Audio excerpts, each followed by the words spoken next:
Ya, selamat malam Mbak Yanti, Mbak Eli, Mbak Nuryani, Mbak Ana, Mbak Sundari ya. Malam hari ini kita akan membahas modul 6 dan sebetulnya minggu lalu kita belum menyelesaikan satu bab, bukan bab, satu kegiatan belajar mengenai CAPM. Oke. Nah, malam hari ini saya akan lanjutkan yang minggu lalu belum selesai dan nanti akan saya bahas modul 6 sedikit ya. Kita akan hari ini kita belajarnya 1 jam aja ya.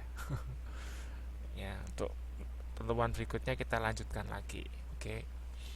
Anda siapkan kalkulator, oretan ya. Oke. Jadi outline-nya nanti kita akan bahas resiko dalam konteks CAPM nih, salah ya. Masih ingat nggak CAPM itu kepanjangan dari apa? Di modul 1 kegiatan belajar 3 itu kita sudah sempat membahas mengenai CAPM ya. Ada yang masih ingat nggak CAPM itu apa kepanjangan?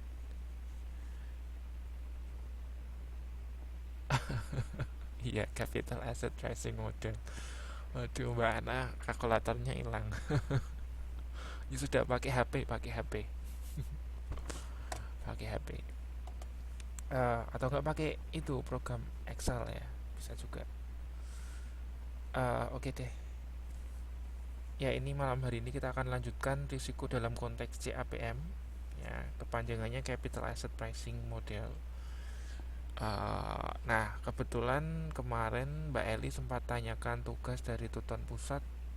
Nah, itu kebetulan soal Tuton Pusat itu apa?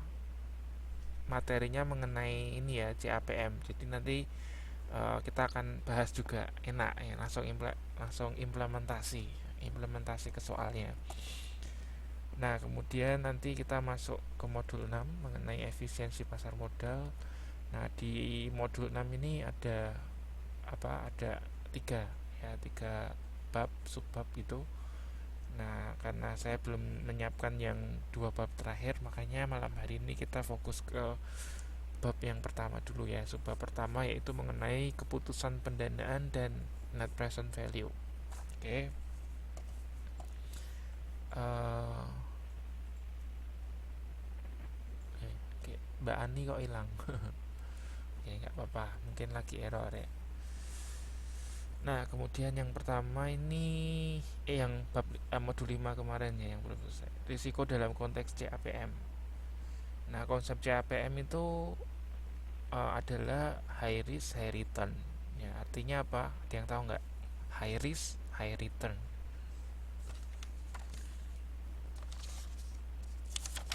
Ada yang bisa bantu nggak? Maksudnya apa sih high risk high return? Pernah dengar nggak apa kalimat ini ya, high risk high return? Ayo Mbak Ana, coba ngerti nggak Mbak maksudnya apa high risk high return?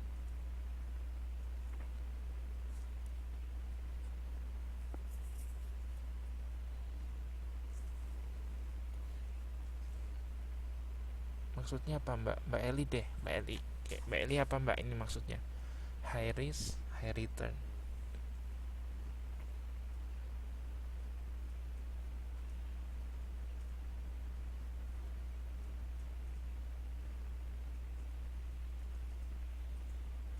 Mhm. Kalau resikonya tinggi high return.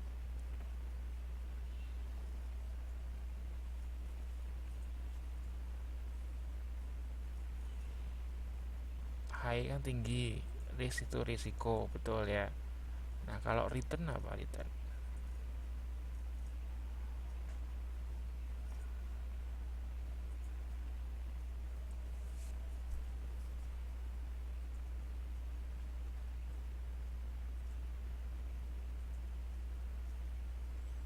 Oh, nggak ada yang tahu ya. Return itu maksudnya di sini keuntungan ya. Nah, jadi kalau resikonya tinggi ya, itu biasanya keuntungannya tinggi juga ya. Jadi kalau kita pinginnya resikonya rendah tapi untungnya besar itu agak susah ya. Semua orang pingin tapi agak susah. Nah, dalam konsep ini ya, capital asset pricing management ini, konsep yang ditawarkan itu ya, kita kalau pingin untung gede ya, kita harus mengambil resiko yang tinggi juga gitu ya. Nah, pada mulanya konsep CAPM ini dikembangkan untuk investasi pada sekuritas. Nah, dalam perkembangannya ternyata CAPM ini juga bisa diterapkan dalam investasi real asset. Nah, yang akan kita bahas malam hari ini itu adalah ini ya, investasi pada real asset. Yuk, sambil buka modulnya. Oke. Ini ada satu rumus penting ya yang harus Anda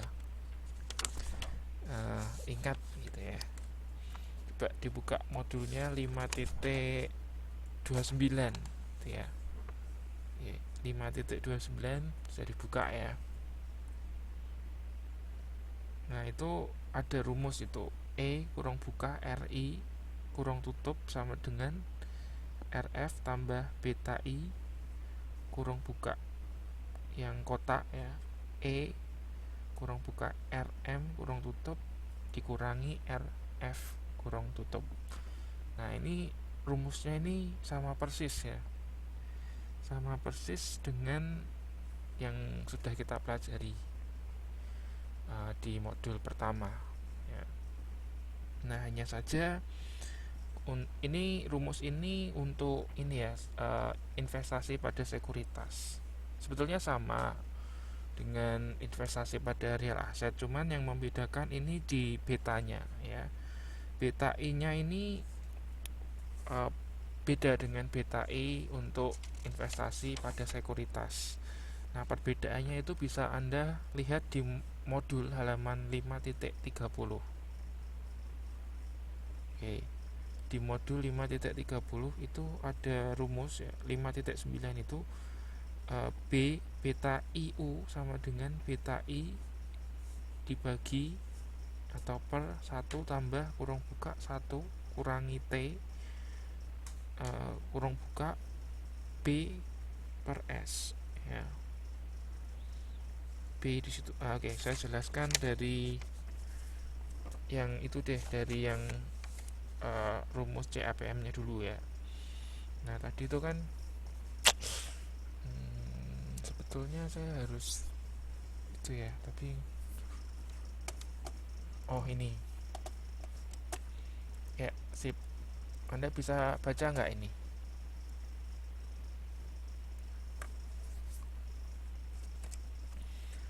Halo, halo, halo, halo. Oke, bisa, good. Nah, saya ingin Anda lihat rumus ini. Ini rumusnya di sini. Rumus CAPM.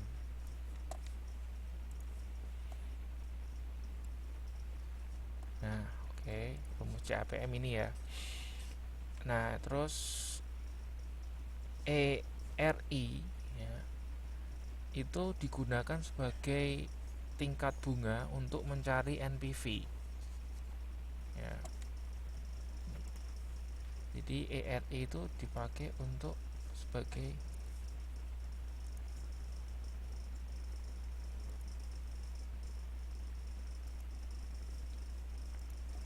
digunakan sebagai tingkat bunga R untuk mencari NPV. Nah, jadi kalau Anda disuruh cari NPV, nah R-nya itu dari ERI ini ya. Nah, kemudian untuk RF-nya ini Anda bisa lihat di modul. Jadi RF itu adalah tingkat keuntungan dari investasi bebas resiko ya. Jadi ini tingkat keuntungan di mana investasinya itu bebas resiko gitu ya. Nah, kemudian untuk beta I nya tadi sudah sempat saya jelaskan. Jadi kalau beta I yang rumus CAPM aslinya itu kan adalah untuk saham ya, sekuritas ya. Nah, kita kan pakainya untuk real asset ya, atau capital budgeting. Jadi kita perlu mencari beta aktiva ya, beta aktiva atau beta IU ya. Nah, rumusnya di sini beta IU. Nah, rumusnya beta I ya, beta I adalah beta saham dibagi 1 ditambah 1 min T. Nah, T itu pajak penghasilan ya, T itu pajak penghasilan. Kemudian B per S itu adalah rasio utang dengan modal sendiri, di mana B itu adalah nilai utang, kemudian S nya adalah nilai modal sendiri ya, oke. Sampai di sini ngerti ya rumusnya ya, bisa dipahami ya rumusnya. Oke, saya kembali ke sini. Nah, itu jadi saya ulangi lagi bahwa konsep CAPM itu bisa diterapkan dalam investasi pada real asset dengan rumus yang sudah tadi saya jelaskan. Cuman yang membedakan untuk konteks investasi real asset itu adalah betanya ya. Betanya bukan beta saham, tetapi betanya adalah beta aktiva. Oke. Jadi kita perlu cari beta aktiva. Nah, kita langsung bahas saja untuk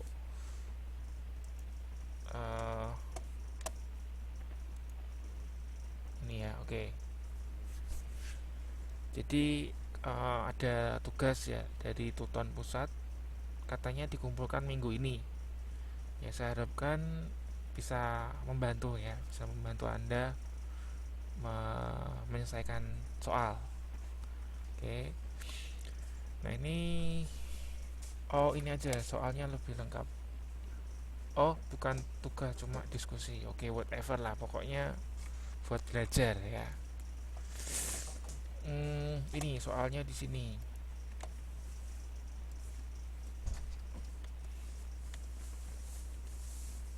Soalnya ini ya. Perusahaan Prabu Baktik merencanakan untuk memperluas usahanya di daerah Kalimantan dengan melakukan investasi. Proyek ini memerlukan investasi senilai 200 juta. Kas masuk bersih untuk usaha ini ditaksir 260 juta per tahun.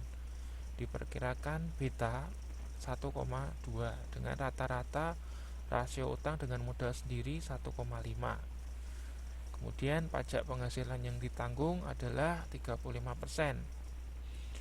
Manajer keuangan perusahaan berpendapat bahwa tingkat keuntungan bebas resiko diperkirakan berkisar 9%. Rata-rata keuntungan portofolio pasar diperkirakan 15%. Hitunglah NPV investasi tersebut apabila akan didanai sesuai kebijakan rasio utang dengan modal sendiri sebesar 1,0 dan biaya utang sebelum pajak adalah 11%. Oke, kalau Anda perhatikan di soal ini ada, buat saya sih membingungkan gitu ya. Membingungkan karena ada informasi double gitu ya. Tapi lain gitu ya. Yang saya stabilo merah itu.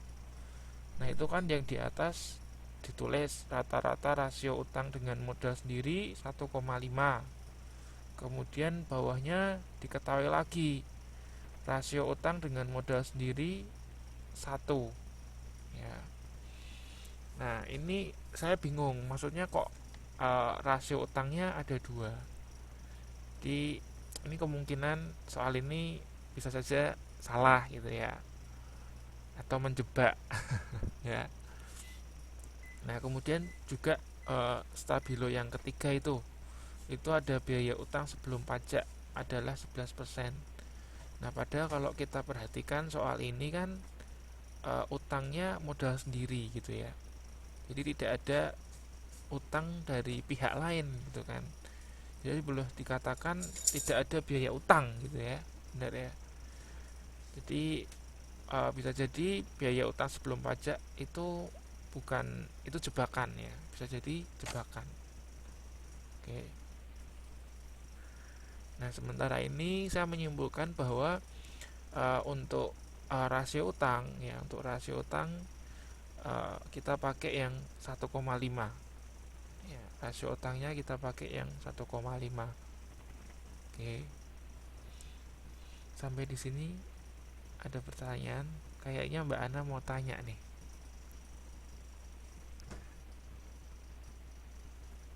Tanya nggak jadi, tanya nggak jadi, tanya nggak jadi. Oh, ada ya di modul 7 rumus Modigliani dan Miller. Oh, saya malah belum baca itu. Oke, saya cek ya. Soalnya kalau modul online itu ya,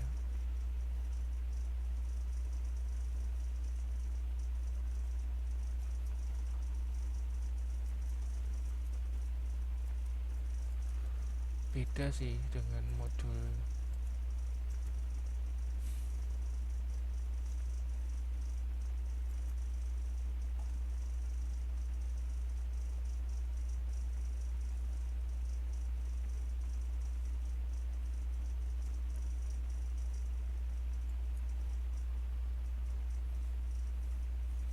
Di halaman berapa tadi Mbak? Dari modul mirip soalnya, tapi rumusnya di modul 6, 722 ya. Coba saya lihat dulu.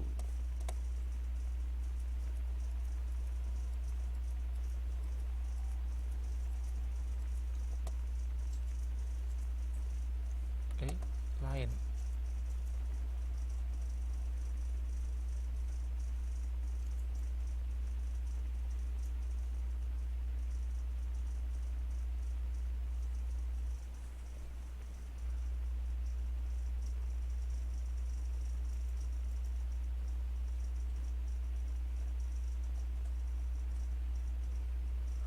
Oh,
oke. Iya, ini soalnya mirip ya.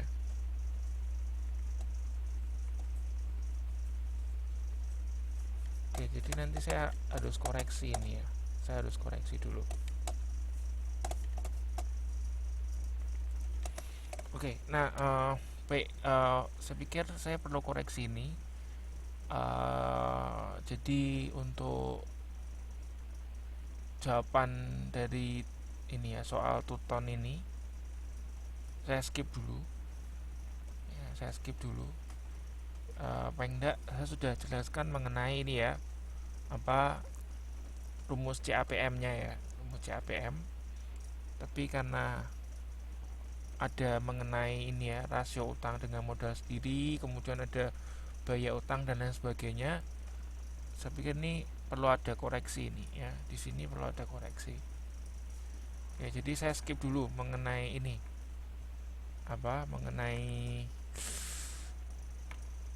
jawaban ini ya. Nanti saya koreksi dulu deh, pokoknya intinya seperti itu ya. saya lanjutkan.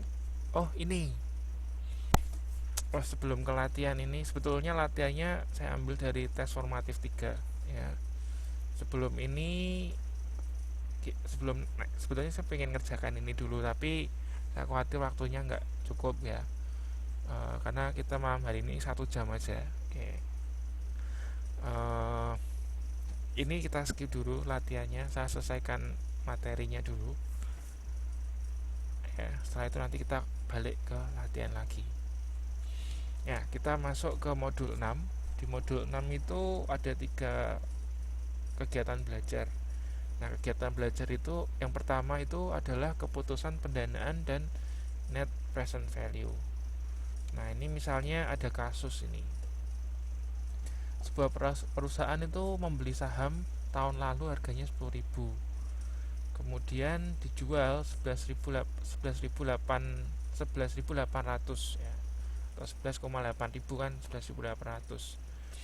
Nah, kalau kita lihat dari perusahaan ini mendapat tingkat keuntungan 18% ya. Anda ngerti ya dapatnya ya 18%.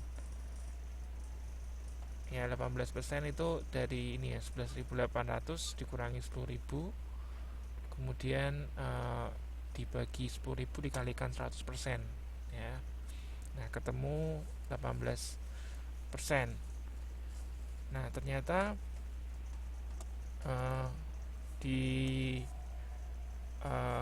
lain sisi itu suku bunga deposito adalah 14%. Nah, jadi kalau kita bisa lihat ternyata beli saham itu lebih menguntungkan ya. Karena tingkat keuntungannya lebih gede daripada kalau ditabung, didepositokan. Ya. Jadi yang perlu Anda ingat di sini adalah sewaktu membeli saham, perusahaan itu juga menanggung risiko, yaitu sebesar 18%. Jadi 18% itu sesuai dengan tingkat risiko yang ditanggung. Nah, ini sebetulnya konsepnya sama dengan konsep CAPM ya.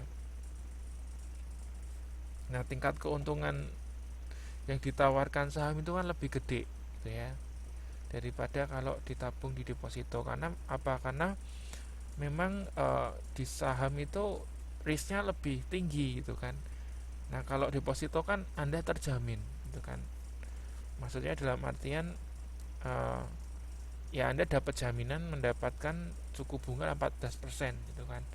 Sedangkan kalau Anda beli saham itu kan bisa fluktuatif ya, bisa naik bisa turun. Nah, fluktuatifnya itu resiko sebetulnya ya, resiko yang Anda harus tanggung. Oke, jadi sampai ini ada kasus mengenai ini perbandingannya antara membeli saham dengan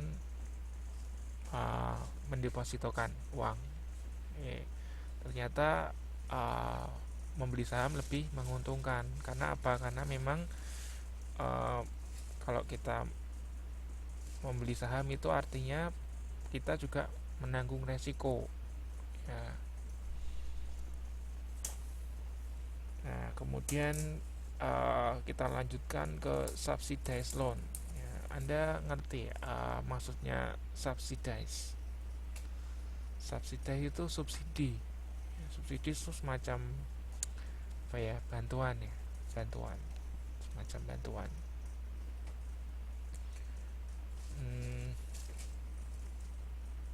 Ini ada pertanyaan nih, apakah perusahaan dapat memperoleh pendanaan yang memberikan NPV positif?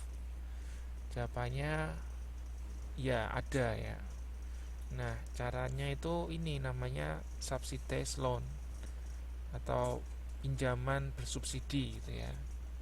Pinjaman bersubsidi. Nah, biasanya pinjaman bersubsidi ini diberikan dari pemerintah kepada perusahaan.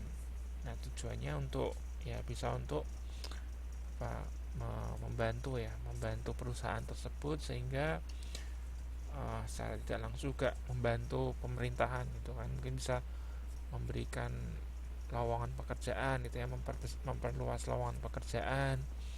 Jadi secara tidak langsung subsidized loan ini bisa membantu pemerintah ya dalam mengatasi masalah itu tadi, misalnya pengangguran ya. Nah kemudian ini ada kasus ini. Nah, ada kasus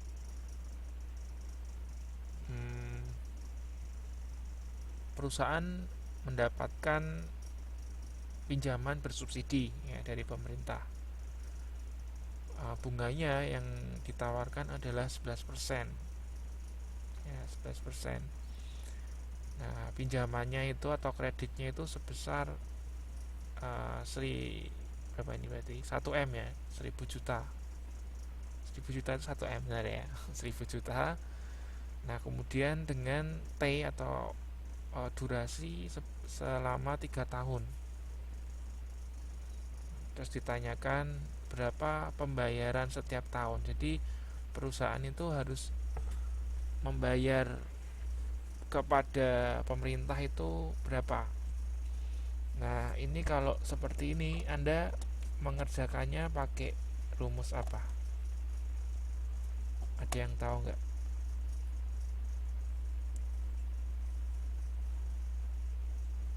Nggak tahu. Saya lanjutkan. Tapi kasusnya Anda sudah nanggap ya. Kasusnya sudah nanggap ya. Jadi ini ada subsidized loan atau pinjaman bersubsidi dari pemerintah, besarnya 1 M dengan bunga 11%, untuk jangka waktu 3 tahun. Kemudian perusahaan harus membayar tiap tahun. Nah pembayarannya berapa sih gitu ya, pertanyaannya, kasusnya seperti itu. Oke, ini jawabannya seperti ini. 1000 sama dengan X per 1 tambah 0,11 pangkat 1 sampai dengan tahun ketiga. Ketemunya X adalah 409 juta. Nah, sampai di sini Anda, nah itu yang saya mau tanyakan ke Anda. Sampai sini Anda ngerti nggak ketemu X-nya itu? Nggak ngerti, oke.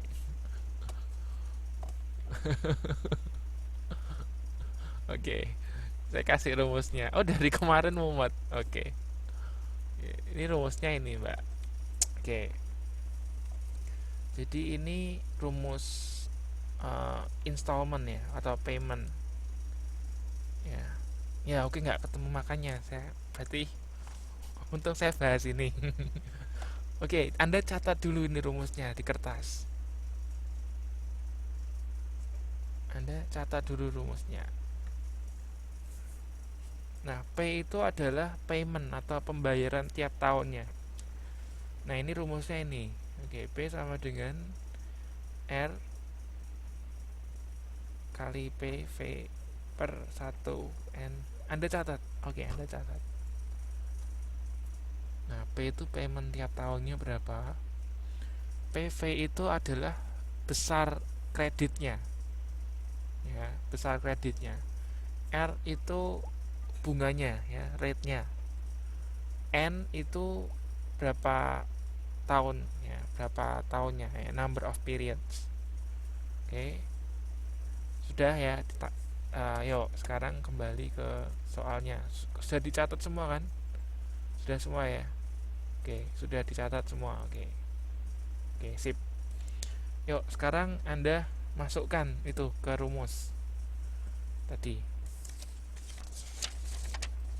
Anda masukkan ke rumus.